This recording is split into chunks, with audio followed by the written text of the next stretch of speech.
इस वक्त जिनका चेहरा आप मेरे पीछे देख रहे हैं, सब लोग जानते हैं कि ये हैं मेगा पावर स्टार रामचरण। जी हाँ, वही जो आरआरआर में राजू का किरदार निभा चुके हैं। लेकिन क्या आप लोग जानते हैं कि रामचरण ने 2016 में एक जापानीज बिस्किट ब्रांड की ब्रांड एम्बेसडरशिप ली थी। ना सिर्फ इतना, उनका नाम और उनका चेहरा भी उन बिस्किट पैकेट्स पर हुआ करता था। है ना एक अमेजिंग फैक्ट। तो आज हम रामचरण सर की बात क्यों कर रहे हैं? वो इसलिए कर रहे हैं क्योंकि मैं एक ब्रांड न्यू सीरीज आपसे शेयर करने वाली हूं, लेकर आई हूं, जिसमें हम सारे रीजनल सिनेमा के बड़े बड़े एक्टर्स और सारे कम नोन एक्टर्स भी, उनके बारे में भी बात करने वाले हैं। एक एक करके सबको एक्सप्लोर करेंगे और सभी एक्टर्स के उन फैक्ट्स के बारे में बात होगी जिनको कम ही लोग जानते हैं। तो इस वीडियो को एंड तक जरूर देखिएगा। इस सीरीज का पार्ट बनने के लिए इस चैनल को सब्सक्राइब करना मत भूलिएगा और बेल आइकन को दबाना मत भूलिएगा, क्योंकि ऐसा ही कंटेंट मैं आपके साथ शेयर करने वाली हूं। तो ग्लोबल आइकॉन किसे कहते हैं? कौन होता है ग्लोबल आइकॉन? क्या वो होता है जिसका नाम बड़ी बड़ी मैगजीन्स में आता है, या वो होता है जिसको ग्लोबली लोग पहचानते हैं, चेहरे से जानते हैं, नाम से जानते हैं? ईयर 2013 में, आज से 10 साल पहले,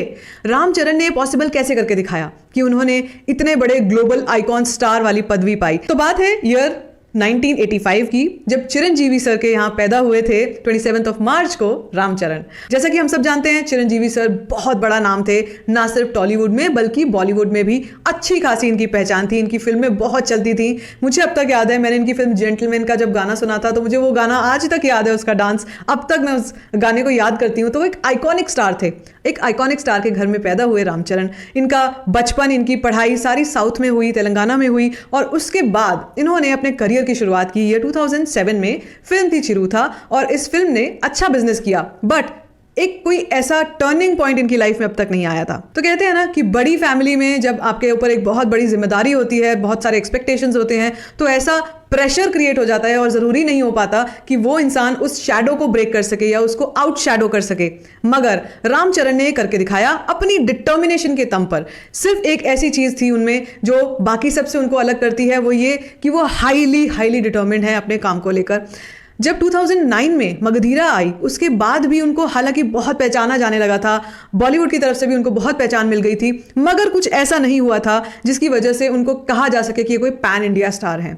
2013 में एक फोर्ब्स का एक सर्वे हुआ, फोर्ब्स इंडिया का, जिसमें उनका भी नॉमिनेशन गया, रामचरण का भी। और रामचरण फिजिकली उस वक्त इतने फिट थे कि उनको most desired celebrities of India की लिस्ट में डाला गया, सेलिब्रिटी 100 की लिस्ट में डाला गया। अपने नाम, अपने फैमिली बैकग्राउंड के चलते रामचरण को बहुत जल्दी रिकॉग्निशन मिला, लेकिन साथ साथ में क्रिटिसिज्म भी मिलता रहा। साथ साथ में कुछ ऐसे भी लोग थे जो उनकी इस सक्सेस को बहुत ईजी मानते थे और सोचते थे कि शायद वो इसलिए इतने सक्सेसफुल हो रहे हैं क्योंकि वो इतनी बड़ी फैमिली से आते हैं और चिरंजीवी सर के बेटे हैं। मगर रामचरण ने इन सभी रूमर्स को गलत साबित करके दिखाया। 2016 की बात है, जब मगधीरा को जापानीज लैंग्वेज में रिलीज करके जापान में रिलीज किया गया, और वहां पर जो उनकी पॉपुलैरिटी थी और प्यार था वो इतना बढ़ गया कि एक कंपनी थी, बिस्किट कंपनी काज़ाकी ग्लाइको लिमिटेड, जिसने उनको इतना प्यार दिया कि उनको अपना ब्रांड एम्बेसडर बना दिया। और ना सिर्फ इतना, उनकी पिक्चर और उनका नाम चरण भी उस बिस्किट पैकेट पर हुआ करता था। तो ये उस सवाल का जवाब था जब लोगों ने उन पर ये सवाल उठाए थे कि वो सिर्फ एक बड़ी फैमिली होने की वजह से इतनी पॉपुलैरिटी गेन कर रहे हैं। उन्होंने इस चीज़ को गलत साबित करके दिखाया, और जो मगधीरा में उनकी परफॉर्मेंस थी उसके दम पर उनको ये ब्रांड एंडोर्समेंटशिप मिली। थोड़े दिन पहले ही आरआरआर को भी रिलीज किया गया जापान में, और रामचरण की जो पॉपुलैरिटी है उसका कोई स्केल नहीं है, कोई मेजर नहीं है, क्योंकि जापानीज जो ऑडियंस है वो पहले से रामचरण को काफ़ी ज़्यादा पसंद करती है। तो सवाल ये खड़ा होता है कि डायरेक्टर्स रामचरण में ऐसा क्या देखने लग गए? ऐसी कौन सी बात थी जो बाकी एक्टर्स से उनको अलग करती थी?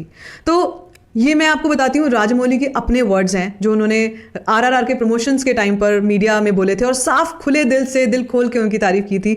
तो उन्होंने सबसे पहली बात जो बोली थी रामचरण के बारे में, वो थी उनका स्क्रीन प्रेजेंस बहुत ज़बरदस्त है। Number 1 point is his screen presence. तो ऐसी ज़बरदस्त इंटेंसिटी जो हमने राजू के कैरेक्टर में देखी, राम राजू के कैरेक्टर में देखी, वो हमको शायद कोई और एक्टर नहीं दे सकता था। हो सकता है जूनियर एनटीआर उस रोल में वैसे फिट नहीं बैठते जैसे वो भीम के रोल में फिट बैठे, और रामचरण इस रोल में, राम राजू के रोल में फिट बैठे। वो जो आंखों से आग निकालनी थी वो काम करके दिखाया था रामचरण ने आरआरआर में। इससे पहले मगधीरा में भी दोनों साथ काम कर चुके थे, तो वो जानते थे कि उनकी यूएसपीज क्या हैं।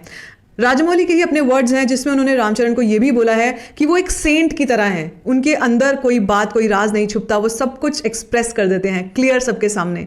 और यही उनके उस कैरेक्टर के साथ भी रेजोनेट करता था, इसीलिए उन्होंने सिलेक्शन किया रामचरण का इस कैरेक्टर के लिए। तो आप खुद सोचिए कि कोई एक्टर जिसकी स्क्रीन प्रेजेंस इतनी ज़बरदस्त है, दूसरा उसमें इतना ज़्यादा चार्म है, इतनी ज़्यादा जेन्युइन पावर एनर्जी है कि वो लोगों को अपनी तरफ अट्रैक्ट करती है। और तीसरी एक इंपॉर्टेंट चीज़ जो उन्होंने बोली वो ये थी कि वो रामचरण से बहुत कुछ सीखते हैं। एक और बहुत इंपॉर्टेंट पॉइंट जो उन्होंने बोला वो ये था कि रामचरण हर कैरेक्टर में इजीली फिट हो जाते हैं, मतलब उनके अंदर इतनी अडेप्टेबिलिटी है एज एन एक्टर कि वो कोई भी कैरेक्टर उनको दे दिया जाए, रोमांटिक कैरेक्टर हो या कोई एग्रेसिव कैरेक्टर हो, कोई भी कैरेक्टर उनको मिल जाए वो उसमें आराम से फिट हो जाते हैं। और एक बहुत अच्छा एग्जांपल मैं आपको देना चाहती हूं, अगर आपने इनकी फिल्म रंगस्थलम नहीं देखी है, प्लीज जाकर रंगस्थलम देखिए। I would recommend this film Rangasthalam as his career best film Rangasthalam. इसको जाकर आप यूट्यूब पर देख सकते हैं। तो किसी भी कैरेक्टर में फिट हो जाना, ये एक इनकी यूएसपी है। एक और जो यूएसपी है वो ये कि हमेशा लर्निंग करने की वजह से अपने आप को हमेशा इंप्रूव करते रहते हैं रामचरण। और यही नहीं, राजमौली ने इतना भी कहा था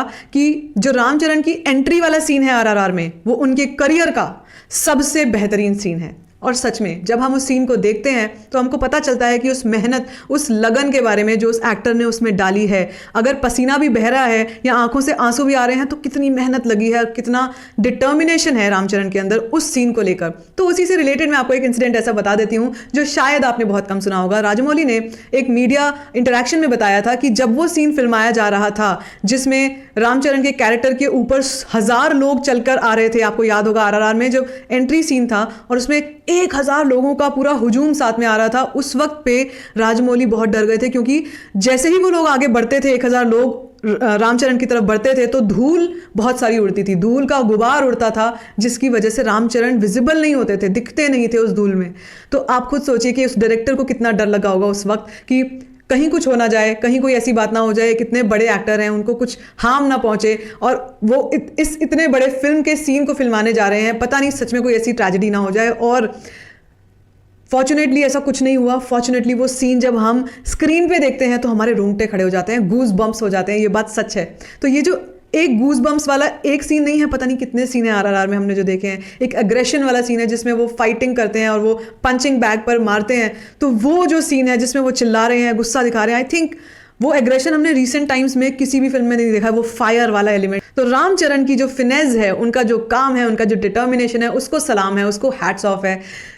ऐसे एक्टर्स बहुत कम देखने को मिलते हैं। तो दिस वाज एन इंसिडेंट जो मैं आपसे शेयर करना चाह रही थी रामचरण का। और अब बात कर लेते हैं कि इनकी अपकमिंग प्रोजेक्ट्स क्या हैं। तो सबसे पहले, सबसे रीसेंट जो अभी हमको अनाउंसमेंट पता चली है वो है RC16। इस फिल्म के राइटर और डायरेक्टर हैं बुच्ची बाबू सना और सुकुमार, जिन्होंने रंगस्थलम डायरेक्ट की थी, वो इस फिल्म को प्रोड्यूस कर रहे हैं। साथ में है मैत्री प्रोडक्शंस। ये फिल्म एक पैन इंडिया स्पोर्ट्स ड्रामा होने वाली है और ये कहीं ना कहीं 2023 के एंड में शायद रिलीज इसकी संभव है कि उस टाइम पे रिलीज होगी। और एक और फिल्म है RC15 जो शंकर डायरेक्ट करने वाले हैं और जिसका ऑलरेडी जिस पे काम चल रहा है और इसमें इनके साथ दिखाई देंगी कियारा आडवाणी। और ये फिल्म का जो बजट है दैट इज 150 करोड़ और एंटिसिपेटेड है कि इस फिल्म को भी पैन इंडिया रिलीज किया जाएगा in the second half of 2023।